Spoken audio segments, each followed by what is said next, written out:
Hello, I'm Chrissy Seaton. Welcome to my Noahide family YouTube channel. In my previous video last week, I spoke about the relevance of the month of Elul for Noahides, about it being a time of reflection and contemplation. So in a way, this video is a continuation. So for Noahides during the month of Elul, it is a time to measure. And Elul is a month of blessed opportunity, and we should not waste that opportunity. So when we say reflection and contemplation, what do we really mean? Well, let's start first with saying to ourselves, what does Hashem expect from me? Well, He does expect us at times to measure our behaviour and our actions and consequences as a result of our behaviour and actions. But particularly during this month of Elul, we need to give some serious consideration to these things. So, how do I measure up? How do I measure myself? Well, we can start by saying, is my speech and my thought habits, what are they? Good, bad, could be improved? What about my emotional intelligence level? And this is a very tricky topic for some people because we often hear the words emotional intellect. Now, that doesn't mean that we're not bright or we're super bright or some level of brightness. We're talking about the quality or the level of our emotional being, the emotions within us. You know, there are some people who will cry in a sad movie. That's fine. We're not talking about that sort of emotion. But we're perhaps talking about people. Let me give you an example. Some person might lose a diamond ring and they're quite philosophical about it. They're upset about it, etc. But they come to terms with it and grasp the concept that they may or may not see that ring again. And they get on, the next day they've got to get up and go to work or do whatever it is they normally do. Doesn't mean to say they've forgotten about the ring, but also that it can't overtake their life. Whereas on the other hand, you will find some people who misplace a pillowcase in the linen cabinet and it becomes a major disaster for them. They can't focus past that. So there's just two extreme examples. So ideally we fall somewhere in between those two extremes. So the other thing that we need to consider is what I like to call our spiritual investment portfolio.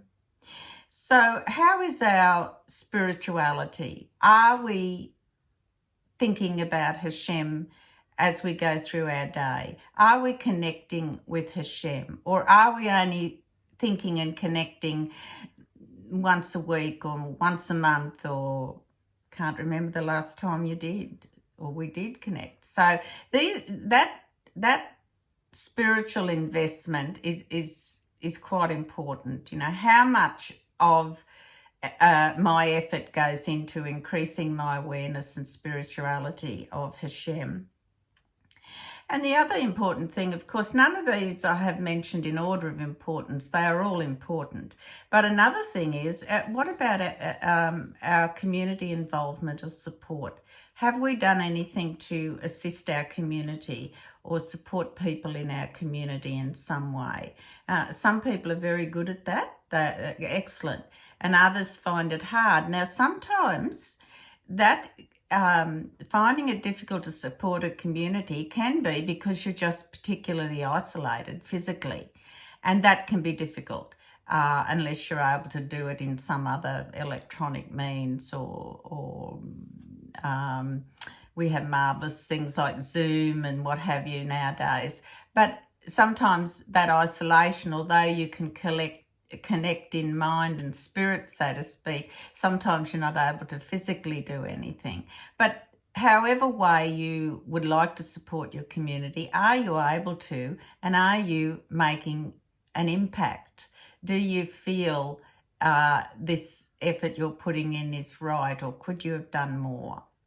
And I'm not always talking about money either. It can just be offering to do some person's shopping for them. Take their shopping list, do their shopping for them, bring it home, put it in their cupboards for them. Particularly in this year, with COVID impacting so many people, there probably are lots of things that people would be happy for you to do for them that need not be contact physically. So I'm sure there would be something going on in your community that you could assist with in that respect. So then we come to asking ourselves, my thoughts and speech and emotions, my spirituality, and my support for others. Now, when I reflect on those things, you might be pleasantly surprised. You've probably done very well, and I'm sure many of you have. But if we haven't, why has that been so? Sometimes it could be out of our control.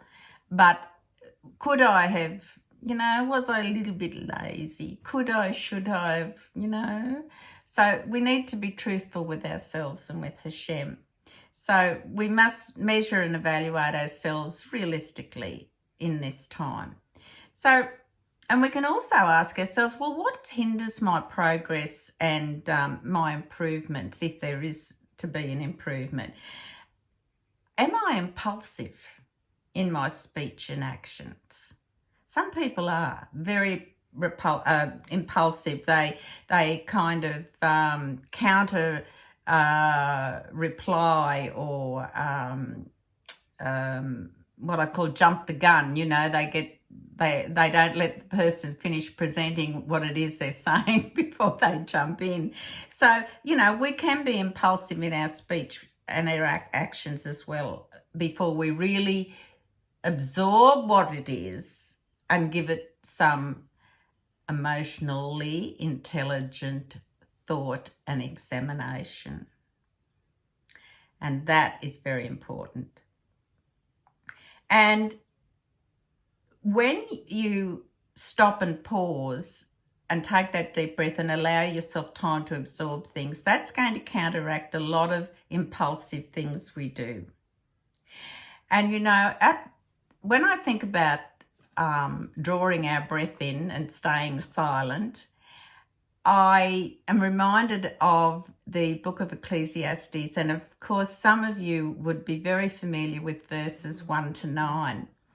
And the verse that I particularly feel drawn to during the month of Elul, and also at other times in the year, I remind myself. And verse 7, I beg your pardon, chapter 3, verses 1 to 9, and it's verse 7 that I particularly like.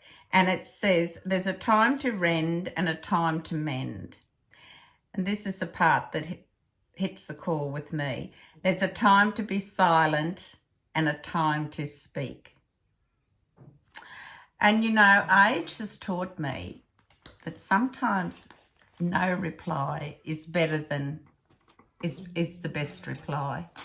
You might sometimes be in the presence of people, or an opinion or a subject might come up. Sometimes there's no point trying to balance the scales, because it will inflame things one way or the other. So sometimes just silence is better. No expression, just silence. And I practiced. It took me many years to learn to do that. It wasn't easy. But I began to develop an understanding that is there anything I can say that will calm this, or put rationale into the picture, or settle things down? And sometimes there isn't. It depends on the people involved. And that's when you're best just to absolutely say nothing. And it gives everyone a chance to think and reflect on things. And it may seem hard to do at first, but it can save you a lot of impulsive speech at times. So it is better to be silent and evaluate. And can I just say that during that silent evaluation of either self or some other situation, I believe that our wisdom begins to develop and mature during that, step back and be silent, because you analyse things. And that wisdom, as it grows through that silent contemplation, it controls our impulsive behaviours and speech. So it's a little bit like allowing the silence to speak to you, allowing your mind and your soul to chew over those things and what really was meant in that situation, and would it have been better if I'd have said nothing, or I did the right thing by saying nothing and withdrawing from it. So when we begin to practice this moderation and I guess put a bridle on impulse, pull it back a little, back on the reins a little bit, then we kind of begin to appreciate our own values. And that's very important, understanding what your values are. And there's many good values, and you need to nourish and nurture those. That honing in on your emotions and your intellect is important to improve those emotions, that intellect that governs that emotion that you have. And also in the process of doing that, that is actually what refines our spiritual being. So I'll say that again, that drawing back and practicing moderation, learning to be silent. You don't have to answer everything or offer a solution for everything. But that is evidence that you are refining your spirituality, and that's extremely important. I'm sure Hashem means for us to do that. So it's a bit like now we're at a point where we have an impulse compass, and that compass should always be pointing towards Hashem. So the old saying, think before you speak. And there's another old saying that sometimes it is better to say nothing and appear ignorant than to open your mouth and remove all doubt. I think that's a very wise saying. So we've all can relate to when we have that impulse to answer back. We did it as children, and sometimes we continue to do it as adults. So that's an example.